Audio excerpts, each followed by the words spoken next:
আমি অবশ্য আমার বাসার আশেপাশে বন্ধু বান্ধব অনেককে ফোন করে করে কিনা দুধ বন্ধ করে আমার এখানে দুধ দেওয়াইছি আমি অনেককে, যে আমার এখান থেকে নাও, ভালো দুধ কিনো, টাকা দিয়ে তো কিনো, দোকান থেকে কেনার কি দরকার, 2 নম্বরের দুধ, এখান থেকে ফ্রেশ দুধটা পাইবে, এটার তো পুরা হলাম আমি, গ্যারান্টি আমি। তো এটা শুনে অনেকেই নিচ্ছে, আমার পরিচিত বন্ধু বান্ধব আত্মীয় স্বজনের মধ্যে অনেকেই নিচ্ছে। আর কেঁদো না বাংলার কৃষক, ফোটাও মুখে হাসি। তোমরা দেশের আসল নায়ক, বলবে বিশ্ববাসী। গত পর্বে আমরা অনেক আলোচনা করেছিলাম, হ্যাঁ, আমরা আবারও এই পর্বে আমরা দেখব শফিক ভাইয়ের বাকি যে প্রযুক্তিগুলো আছে এবং খামার নিয়ে তার যে কথাগুলো আছে আমরা সেগুলো শুনবো। চলুন, তুমি কয়টা দিয়ে শুরু করছিলেন একটু বলেন তো, সেই গল্পটা আমরা শুনি। আসলে গল্প বললে অনেক দূর যেতে হয়, যেহেতু আমি আমার ছোট ভাই জন্মগ্রহণ করার পর আমার আব্বু দুধ খাওয়ানোর জন্য একটা গাভী কিনছিল মাত্র 1600 টাকা দিয়ে। তো সেটা দেশেই দেশি গরু, তো সেটা পুরো গ্রামের মানুষ দেখতে আসছে। 3 কেজি দুধ দিত তখন, একটা দেশি গরু তখন 3 কেজি দুধ 78-এর দিকে খুব দুর্লভ। যা হোক, সবাই ওই গরুটা থেকে পরে আমিও একটু দেখলাম, আমার দাদাও পালতেন, বাবাও পালতেন। পরে বাবা যখন ঢাকা চলে আসলেন 81 সালে, কুমিল্লা, তখনও উনি গরু কিনছিলেন 1700 টাকা দিয়ে একটা দেশি গরু। তো সেটা থেকেও আমরা মোটামুটি ভালো রেজাল্ট পাইছি। ওটা থেকে আমাদের 17-18টা গরু হয়েছিল। তো আমার বাবা যখন পেনশন চলে গেছেন, যত ক্যান্টনমেন্টে আমার বাবা ছিলেন প্রত্যেক ক্যান্টনমেন্টে আমরা গরু পালতাম, আমাদের সাথে আমাদের গরুর ট্রাকও যাইতো। এই জন্য সবাই হাসতো, বলছে যে রাজ্জাক সাহেব যেদিকে যায় ওনার গরুর ট্রাকও সেদিকে যায়। এরপরে আব্বা পেনশন চলে যাওয়ার পর আমি আর গাভী পালন করতে পারি নাই, যেহেতু জায়গার সংকলন ঢাকাতে ছিল না। তারপরে দেশে আমি আমার শ্বশুরবাড়িতে একটা ফার্ম করেছিলাম, ওই ফার্ম থেকে আমি আবার এই বাছুরটা নিয়ে আসছি। এটার খুব অনেকে কিনতে চাইছিল, আমি বিক্রি করিনি, কারণ এটা ভালো একটা বৈশিষ্ট্য আছে, ভালো একটা দিক আছে। এর মাকে আমি কিনে আনছিলাম, নানিকে কিনে আনছিলাম মাত্র 40,000 টাকা দিয়ে। ওর মা আমাদের কাছে ছিল, এখন এই বাচ্চাটাও আমাদের কাছে আছে। এটার দুধও ভালো দেয় এবং দীর্ঘদিন দুধ দেয় এবং দুধের ঘনত্বটা অনেক বেশি। আচ্ছা, আপনার সাথে তো দেখলাম আপনার পরিবারের সদস্যরা আছে, তারা একটু সামনে চলে আসুক একটু। হ্যাঁ, আমার সাথে পরিবারের সদস্য আছে, আমার রাখালরাও আছে। এই যে আগে আমরা একটু পরিবারের সদস্যদের একটু নিয়ে নিই, কারণ তারা এই জন্য যখন শুনছে সবাই চলে আসছে। Very good. আমরা এখন ভাবির কাছ থেকে কিছু শুনতে চাই। ভাবি, এই যে গরুর খামার সম্পর্কে একটু বলেন তো, যে এই যে ধরেন এই যে খামারের দুধ খেতে আপনার কেমন লাগে, এই ফিলিংসটা একটু জানতে চাই। খামারের আসলে আমার এটা প্রথম থেকে আমি বলি, আমার মানে কৃষিকাজ এগুলোর প্রতি আমাদের তেমন অভিজ্ঞতা ছিল না, আমরা কখনো করি না, আমার ফ্যামিলির থেকেও কখনো করে নাই। কিন্তু ওর থেকে আমি দেখলাম ওর খুবই কৃষিকাজের প্রতি অনেক উৎসাহ এবং সে অনেক চেষ্টা করছে অনেক কিছু করার। আপনার সে অনেক কিছু করার চেষ্টাও করছে এবং করছে, সফলতা ব্যর্থতা দুইটাই ছিল। তো ওর গরুর পালা দেখে লাস্টের মুহূর্তে এসে যখন এটাই করলো, কি করব, মানে ভালো লাগতেছে আসলে ওর এগুলা উৎসাহ দেখে। আমরা মোটামুটি সবাই উৎসাহ দিচ্ছে, আমাদের ফ্যামিলি, শ্বশুরবাড়ি, বাবার বাড়ি সবাই কিন্তু এসে কিন্তু ওকে খুবই উৎসাহ দিয়ে গেছে যে না শফিক সাহেব আপনি খুব ভালো একটা কাজ করছেন। মানে এটা আরেকটা হলো দুধ কিন্তু আমিও বিক্রি করি, আমিও কিন্তু ওর সাথে সাথে থেকে আমিও ব্যবসায়িক হয়ে গেছি। আমার বাসায় দুধ অনেকে নিয়ে যাচ্ছে, যেটা মানে এটা আমার জন্য অনেক প্লাস পয়েন্ট, ইনকামের দিক দিয়ে একটা প্লাস পয়েন্টও যোগ হলো আর কি। সেটাই। আপনি কি এই যে গরুর সাথে কখনো থাকছেন? না না, ওরকম থাকা হয় না, ওই যে বাচ্চাদের স্কুল পড়ালেখা এগুলো নিয়ে আসি, মাঝে মাঝে এরকম এসে ঘুরে টুরে দেখে টেকে আবার চলে যায়। ধরেন যখন গরু অসুস্থ হয় বা গরু বাচ্চা দেয় তখন কি? না না, এরকম কখনো আসার, তবে খোঁজ খবর নেই, ওকে জিজ্ঞেস করি কি অবস্থা গরুর, এখন বাচ্চা কেমন আছে বা ওটা কি রকম, এমনি খোঁজ খবর নিয়ে সব কিছু সবসময় জিজ্ঞেস করি। কারণ এই গরু যদি অসুস্থ থাকলে তো শফিক ভাইয়ের মাথাও অসুস্থ থাকে। হ্যাঁ তা ঠিক, ওর ঘুম হয় না, সারা রাত টেনশন করে, তাই না? যখন একটা গরু প্রসব করার সময় হয় তখন তো আর আপনি হয়তো ঘুমাচ্ছেন, কিন্তু শফিক ভাইয়ের তার ঘুম না না, এটা ঠিক, এটা আমি ফিল করি, যদিও মানে দেখি তো, আমি তো তার সাথে থাকি, তার অবস্থা বুঝি। না, যেহেতু আল্লাহর রহমতে আমার এখানে 3 জন রাখাল আছে, আরও তার পরিবারও থাকে এখানে, না এদিক দাও ওর আরেকটা ভালো ইয়ে যেটা আমার খুবই ভালো লাগে, ও এখানে যে ঘর করছে এটা কিন্তু আমি জানিও না সে যে ঘরটা করলো, এটা যে করতেছে প্ল্যান করে, এটা আমি যে জায়গা কিনছি এটা তাও পরে শুনছি, আবার বাড়ি করতেছে তাও জানি না। প্রতিদিন সকালে চলে আসে, কি ব্যাপার তুমি কোথায় যাও এত সকালে এত ভোরের, প্রতিদিন কোথায় যাও জিজ্ঞেস করতে করতে সে একদিন আমরা জোর করে আসছি যে না আমরা আজকে যাবো, দেখি তুমি কি বাড়ির কাজ ধরছো, আমার আবার আরেকটা জায়গা আছে ওইখানে বাড়ি ধরছো এটা, তাই আমি তুমি কি বাড়ির কাজ ধরছো, সে অস্বীকার করছে। পরে এসে দেখি যে সুন্দর বাড়িটা মোটামুটি কমপ্লিট করা হয়ে গেছে, তারপরে ওদের ফ্যামিলি সহ থাকতে দিছে, এটা একটা ভালো লাগছে। এবং ও মনে হয় প্রতিদিনই বাচ্চাদেরকে ওদেরকে দুধ দিয়েও যাচ্ছে ওদের বাচ্চাদের জন্য, যেটা মানে আমি শুনছি হয়তো যে বাচ্চাদেরকে প্রতিদিনই আধা লিটার 1 লিটার 2.5 লিটার যাই থাকতেছে লাস্টে সব দুধ ওদেরকে দিয়ে দিচ্ছে বাচ্চাদের খাওয়ানোর জন্য ফ্রি এমনি। তাহলে খুব ভালো। আচ্ছা, আপনার ছেলের সাথে একটু কথা বলি। তোমার আব্বুর এই ডেয়ারি খামার নিয়ে তোমার কেমন অভিজ্ঞতা একটু বলো তো। অভিজ্ঞতা খুবই ভালো। আমার বাবা ছোটোবেলার থেকে শুনে এসেছি যে আমার বাবা এসব কাজের প্রতি খুবই আগ্রহী, এবং যখন দেখেছি যে আসলে এইসব কাজ করছেন তখন তো ভালোই লাগবে। জি, ধরো যখন তোমার বন্ধু বান্ধবরা আছে না যারা তোমাদের এখান থেকে দুধ নিয়ে খায়, জি জি আছে আছে, হ্যাঁ, তারা অনেকে আছে। যখন বলে যে দুধটা ভালো তখন তোমার ভালো লাগে না খারাপ লাগে? অবশ্যই ভালো লাগবে, তাই না? অবশ্যই ভালো লাগবে। তাছাড়া এই যে তোমরা যখন আসো তখন এই যে গরুর সাথে কিছুটা সময় তো কাটাও, হ্যাঁ কাটাই। তখন কেমন লাগে তোমাদের? তখন আসলে অনেক ভালোই লাগে, গরু আমাদের বন্ধুদের মতোই এইসব ওদের সাথে সময় কাটাতে ভালোই লাগে। আচ্ছা, তুমি কি মানে মাসেটা একবার দুইবার আসো?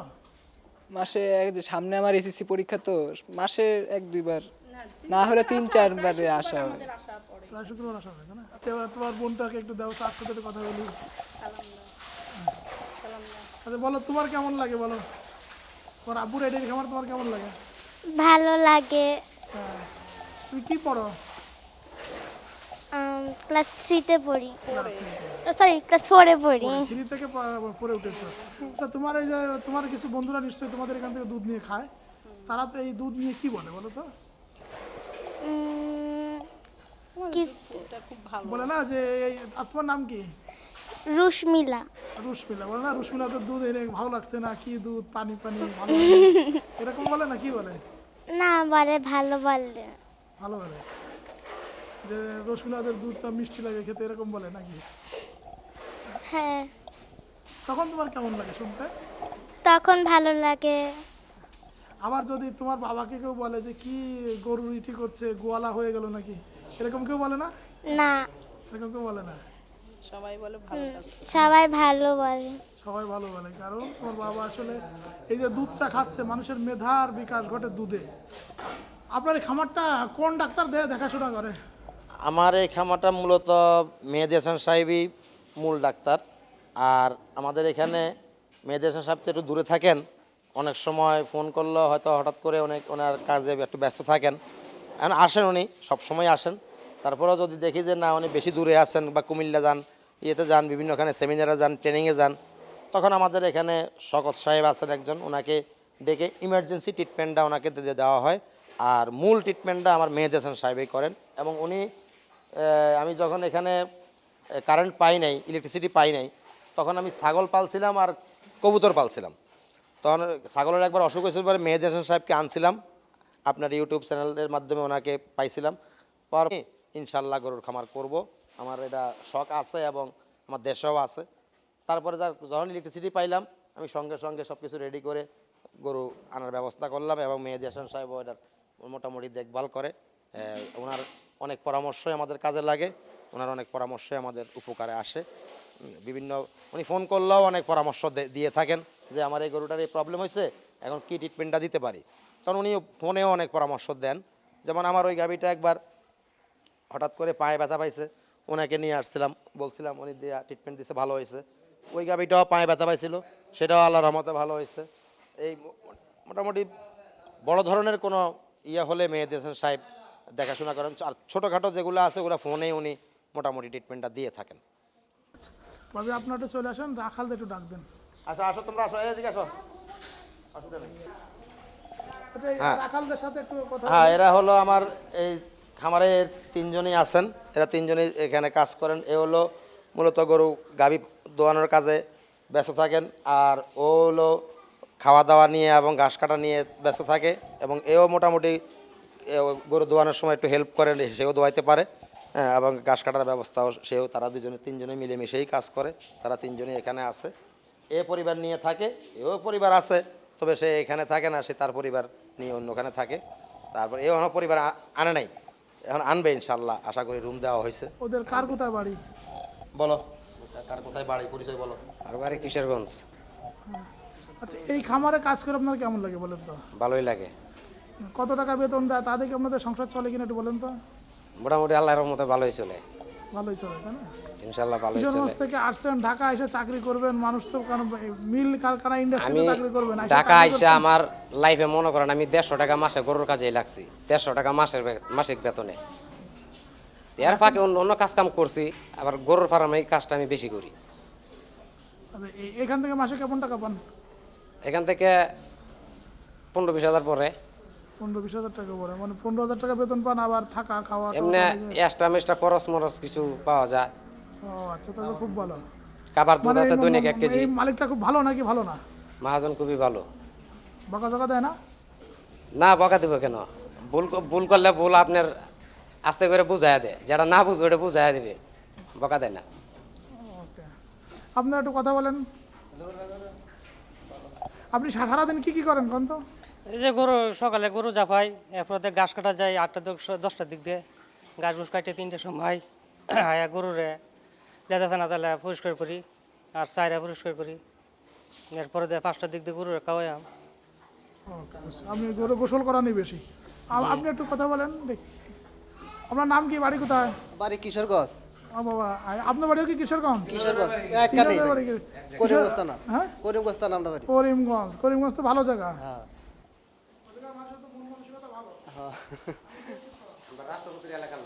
রাষ্ট্রপতি তো আছি। এই গরুগুলোরে খাওয়াই, যেটা যেটা লাগে মালিক আইনে দেয়, আমরা এটি খাওয়াই দেখে দেখে। আর কি লাগবো না লাগবো মালিকে কয় না, এটা ডাক্তার মালিকে আনে, আইনে চিকিৎসা করে যা লাগে। না, আপনার ওষুধগুলো দেওয়া যায়, ওষুধগুলো দেখে দেখে খাওয়াই গরুরে। যেটা যেটা করেন কোন তো? এখানে থেকে একলগে দেখাশোনা করি। গরু দেখাশোনা করেন? ও আচ্ছা, রান্না বান্না করে ওদের শহরে খাওয়ার নাকি? তো কেমন লাগে একটা গোয়াল ঘরের ভিতর থাকতে? ভালো লাগে। কেন ভালো লাগে কোন তো? অভ্যাস হয়ে গেছে এগুলা লগে থাকতে থাকতে। থাকতে তো অভ্যাস হয়ে গেছে, তাই না? তারপর এখানে গরু একটা ফ্রেশ দুধ খাওয়া পাশাপাশি, হ্যাঁ, তাই না? সব কিছু মিলে এত সুন্দর সুন্দর গরু দেখলেও ভালো লাগে। ভালো লাগে, শান্তি লাগে। আপনার বাড়ি কোথায়? কিশোরগঞ্জ। ওকে, আমার নাম কি? আমার নাম লিমা। ওকে লিমা আপা, ভালো থাকেন, আল্লাহ হাফেজ। আর অন্য জায়গা কোন জানা টাকা তো কম না, অনেকটা দূর তো, ওই মাথা পর্যন্ত আপনার কাছে পর্যন্ত তাহলে বেশ ঘাস হয়। ইমার্জেন্সি বেসিসে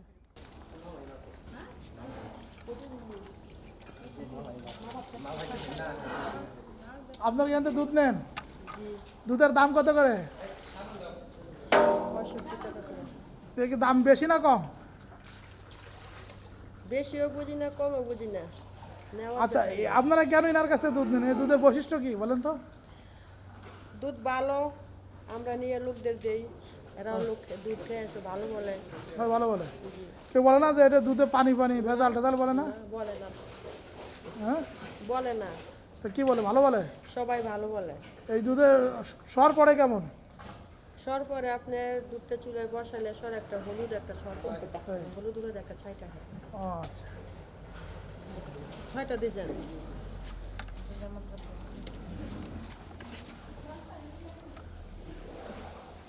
তো এইগুলো নিয়ে আপনারা বিক্রি করবেন? জি, তাহলে তো ভালো, আরো কিছু মানুষের কর্মসংস্থান হচ্ছে, তাই না? হ্যাঁ, এরা তো বসে থাকতো, এরা যদি 65 টাকা করে নিয়ে, ওরা তো 80 টাকা করে বেচবে। এই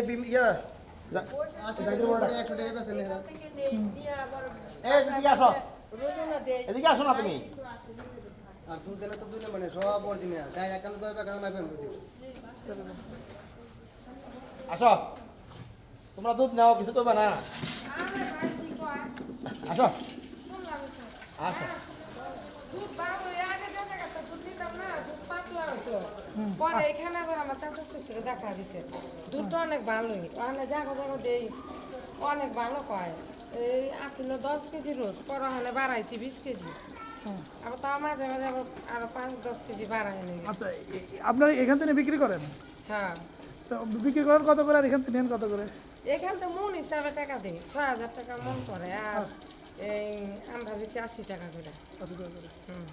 তাহলে তো ভালোই হলো যে আপনার একটা মাসে কর্মসংস্থান হলো, টাকা কিছু দেয়। পয়সা হইলো আপনার। হ্যাঁ 20 কেজি তেলে পড়া 13,000 14,000 টাকা থাকে। তাহলে তো ভালো, তাই না? যে আপনি হয়তো যদি এত কিছুটা ইনকাম হলো তো অনেক ভালো এইটাই মনে গ্রাম করেন হলো কষ্ট এখানে, করে এরা আহি। আলোদি গ্রামেরই বাসিন্দা। স্থানীয় গায়ে মাঝে ভালো বা বেশি এখানে দুটো অনেক ভালো হয় যতটি বাসায় দেই সবাই একবার জায়গা আধা কেজি না আধা কেজি জায়গা 1 কেজি না। যাও খাওয়ান না কেন বলেন তো? আমি আসলে গরুরে যাও খাওয়ানোটা ঠিক না। যাও হইলো এটা প্রচুর পরিমাণে গ্যাস হয়, এবং যাও খাওয়াইলে গরুর বডি ঠিক থাকে, কিন্তু ভিতরে মুড়ি যেরকম, চাউল যেরকম মুড়ি ভাজলে ফসকা হয়ে যায়, গরুটা এরকম দেখতে অনেক সুন্দর লাগে, অনেক তরতাজা মনে হয়, আসলে কিন্তু ভিতরে তার কিছুই নেই। যেহেতু আমরা গাভী গরুকে পর্যাপ্ত পরিমাণে যদি আপনি এই দেন, কী বলে, যাও দেন, তাহলে গরু ফুলে থাকবে, কিন্তু গরুর পর্যাপ্ত দুধও পাবেন না। দুধ হয়তো একটু বৃদ্ধি পাবেন সাময়িক, কিন্তু লংজিভিটিটা তার থাকবে না। আর গ্যাসের পরিমাণটা বেশি থাকবে, গরুর ফ্যাটটা ফুলে থাকবে, মনে হবে যেন গরু অনেক স্বাস্থ্যবান, অনেক কিছু। এই জন্য আপনি কি আগে যাও খাওয়াতেন? না, আমি কখনো গরুরে যাও খাওয়াই না। আমি ছোটোবেলা থেকেই, যত আমার বাবা গরু পালতেন, আমার দাদা গরু পালছেন, কখনো আমরা গরুকে যাও খাওয়াই নাই, আমিও খাওয়াই না। এটা আমি কখনো, এটা ডাক্তার সাহেবরাও বলে গরুর কখনো যাও খাওয়াইয়েন না, আমিও গরুর যাও খাওয়াইতে পক্ষপাতিত্ব না। আর ফিডটা খুবই খারাপ জিনিস। ফিডটা হলো আমাদের দেশে যে ফিডগুলো তৈরি করে, ম্যাক্সিমাম ফিডের মধ্যেই যে কেমিক্যালগুলো ইউজ করে, এগুলা গরুর খাওয়াইলে দুধের সাথে বিভিন্ন রকমের, এই যে কিছুদিন আগেও পত্রপত্রিকায় অনেক কিছু উঠছে, কিন্তু এগুলা দুধের সাথে চলে আসে। আর পর্যাপ্ত পরিমাণে আপনার ফিড খাওয়াইলে গরুর প্রজনন শক্তিও অনেকটা কমে যায়।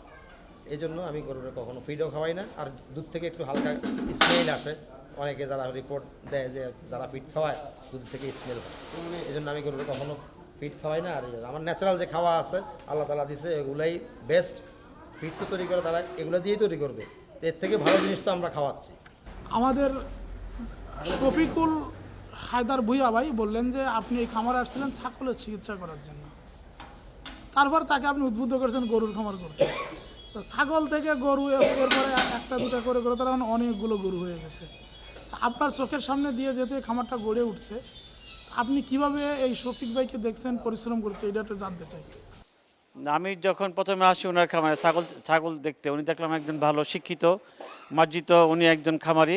তখন আমি ওনাকে উদ্বুদ্ধ করলাম যে আসলে ফার্ম করতে হলে আপনি যদি গাভীর খামার করেন, তাহলে আপনার ওখান থেকে কিছু ভালো লাভ করতে পারবেন, এবং পাশাপাশি দেশের জন্য কিছু উপকার করলেন, মানুষকে পুষ্টি খাওয়াতে পারলেন, এটা ভালো। এবং কিছু লাভ করতে হলে অবশ্যই আপনার ডেয়ারি ফার্ম করতে করলে আপনি বেশি অধিকতর আপনি লাভবান হবেন।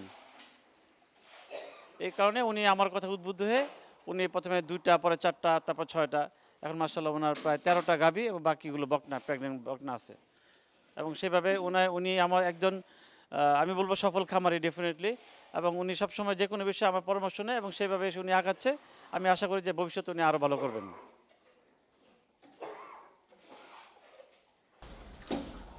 আচ্ছা, আপনি এখানে দেখছি যে আমরা ওই যে একটা দিয়েছেন রক সল্ট, বা এই যে এখানে আমাদের বেশ কিছু প্রযুক্তি দেখতে পাচ্ছি, তো এই প্রযুক্তির সম্পর্কে একটু বলেন। ডেফিনেটলি খুব ভালো প্রযুক্তি। আপনি জানেন মিনারেল ডেফিসিয়েন্সির কারণে কিন্তু গরু কিন্তু অনেক মিনারেল ডেফিসিয়েন্সির কারণে বাচ্চা ধরে না, হিটে আসে না, এবং আদার্স যেগুলো সমস্যাগুলো, বিশেষ করে মিনারেলসে কনসিভ করে না। এটা কিন্তু একটা ভাইটাল। আমি বলছি যে বছরে একটি বাচ্চা গাভী থেকে, যেসব খামারি বছরে একটি বাচ্চা পাবে, ওইসব খামারি কখনই অসফলতা হবে না, সবসময় সফলতার মুখ দেখবে। সেটার একটা অংশ হিসেবে ওনারা মিনারেলস খাওয়াচ্ছে। অনেক খামারে আপনাদের দেখবেন কমপ্লেন করে যে রাবারের শিট খাচ্ছে, হ্যাঁ, ইট খাচ্ছে, বালি খাচ্ছে, কিন্তু এই গরুগুলো এই সমস্যাগুলো হবে না। যেগুলো মিনারেল ডেফিসিয়েন্সি হয়, এটা আশা করি এই ব্লকে সেটা পূরণ হয়ে যাবে।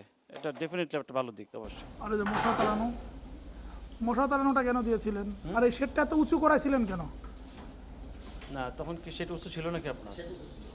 না, এটা অবশ্যই আমি বললাম তো প্রথমে হচ্ছে যে খামার করার আগে অবশ্যই একজন ভেটেরিনারির সাথে কথা বলতে হবে। তার ভেন্টিলেশন বলেন, তার শেড বলেন, এখন শেডটা অবশ্যই একটা খামার হইতে হলে এই ধরনের শেড কি করতে হবে, কারণ হলো আপনি তো জানেন এগুলো হাইব্রিড গরু, কখনোই এইগুলো আপনি গরম সহ্য করতে পারে না। যদি একটি খামারে ভেন্টিলেশন ভালো থাকে, শেড উপরে থাকে, অবশ্যই সেই আপনারা যে জানেন আমাদের দেশে মাত্র 2 মাস শীত থাকে, বাকি সময় কিন্তু আমাদের দেশে গরম। গরমের কারণে গরুগুলো ঠিকমতো মানে অতিরিক্ত গরম সহ্য করতে পারে না, কখনো কখনো স্ট্রোক করে, যার ফলে এরকম ধরনের যদি খামার থাকে এই ধরনের প্রবণতাটা অনেক কম, অনেকাংশে করা যাবে এবং গরু ভালো থাকবে, হেলদি থাকবে। আপনি তার কাছে উৎপাদন ভালো পাবেন, মাংসের ক্ষেত্রে মাংস উৎপাদন বেশি পাবেন, দুধের ক্ষেত্রে দুধ উৎপাদন বেশি পাবেন। ডেফিনেটলি এটা আমি বলবো যে এটা খুবই মানে সঠিকভাবে উনি এটা করেছেন। বন্ধুরা, আপনারা আমাদের খামারি শফিকুল ভাইয়ের কথা শুনলেন, তার পরিবারের সবার কথা শুনলেন, ডক্টর মেহেদি হাসান মামুনের কথা শুনলেন, এলাকার মানুষ যারা এখান থেকে দুধ নেয় এবং নিয়ে বিক্রি করে। এখানে দুধ 65 টাকা লিটার নিয়ে যায়, নিয়ে তারা গ্রামে নিয়ে আশেপাশের মানুষের কাছে 80 টাকা করে বিক্রি করে। একজন মহিলাদের কিন্তু প্রতিদিন এখান থেকে 20 লিটার 25 লিটার দুধ নেয়, মাস শেষে গিয়ে তাদের একটা ভালো পয়সা থাকে, যে পয়সাটা দিয়ে তাদেরও একটা সংসার চলে। মানে শফিকুল ভাইয়ের এই যে খামারটা, এটাকে বলছে একটা শফিকুল ভাইয়ের পরিবারের উপর যে প্রভাব ফেলেছে তা কিন্তু না। তার পরিবারের সচ্ছলতা, এলাকার প্রায় 10 থেকে 15 জন মহিলা এখান থেকে দুধ নিয়ে বিক্রি করে, সে 10 থেকে 15টা পরিবার এর উপরে নির্ভরশীল। পাশাপাশি এই খামারে 3 জন রাখাল আছে, তাদের কথা আপনারা শুনলেন, তাদেরও মানে পরিবারটা চলছে এই খামারের উপরে। এবং এখানে বাচ্চারা এবং ভাবি অনেক সুন্দর কথা বললেন যে তিনি তার যে তার বাচ্চাদের স্কুলের যে একটা গণ্ডি আছে, আশেপাশে যে ভাবিরা আছে, সেই ভাবিদেরকে কিন্তু তিনি দোকানের দুধ বন্ধ করে দিয়ে তিনি এখান থেকে খাঁটি দুধ নিয়ে দিচ্ছেন এবং সবাই কিন্তু খুশি হচ্ছে। তা আসলে আমাদের দুধ হচ্ছে মানুষের মেধা বিকাশের জন্য একটা বড় উপাদান, এবং এটাতে আমরা সবাই জানি যে আমরা যারা দোকান থেকে যে মিল্ক ভিটা বলি, আড়ং বলি, যে পাস্তুরাইজ দুধ আমরা ক্রয় করে খাই, তাতে কিন্তু অনেক ধরনের এনজাইম বা ভিটামিনের অনেক উপাদান কম থাকে। বাট এটা ফ্রেশ দুধের যা কিছু উপাদান আছে সব কিন্তু এর ভিতরে আছে, এবং এই দুধটা সবাই খেয়ে অন্তত কিছু মানুষের মেধার বিকাশ হচ্ছে, কিছু মানুষের কর্মসংস্থান হচ্ছে। তাই আপনারা যারা দেশের বাইরে আছেন, প্রবাসে জীবনযাপন করছেন, আপনাদের অনেকের টাকা আছে, অনেকে দেশে এসে কি করবেন ভাবছেন, আমি সবাইকে বলবো আপনারা দেশে আসবেন, প্রথমে 2টা গাভী নিয়ে একটা ডেয়ারি খামার গড়ে তুলুন, কষ্ট করুন মাত্র 3 বছর। 3 বছর যদি আপনি এই খামার থেকে কোনো পয়সা নিজের পকেটে না রাখেন, ইনশাল্লাহ আপনাকে আর পিছনে ফিরে তাকাতে হবে না। 3 বছরে আপনার খামারের ইনভেস্টমেন্ট দ্বিগুণ হয়ে যাবে, 5 বছরে 3 গুণ, 10 বছরে 6 থেকে 7 গুণ, যদি আপনি সময় দেন এবং পরিশ্রম করেন। আর যদি আপনি সময় না দেন, যেদিন আপনি ইনভেস্ট করবেন 1 থেকে 2 মাসের ভিতরে আবার আপনাকে এগুলো নষ্ট করে বিদেশ চলে যেতে হবে, অথবা ওই কোনো মুদি দোকান দিয়ে দিতে হবে, অথবা রাস্তার পাশে বসে ডিম সিদ্ধ করে বিক্রি করতে হবে। তাই আমি বলবো যারা পরিশ্রমী আছেন তারা ডেয়ারি খামার করবেন। ডেয়ারি খামার একটা ভালো বিনিয়োগ, সময় দিলে, শ্রম দিলে কখনো কিন্তু আপনি যদি গরুকে সময় দেন, গরু কিন্তু আপনাকে সময় দিবে এবং আপনার পরিবারকে স্বাস্থ্যলতা এনে দিবে। সবাইকে ধন্যবাদ আমার এতগুলো কথা শোনার জন্য। মাটির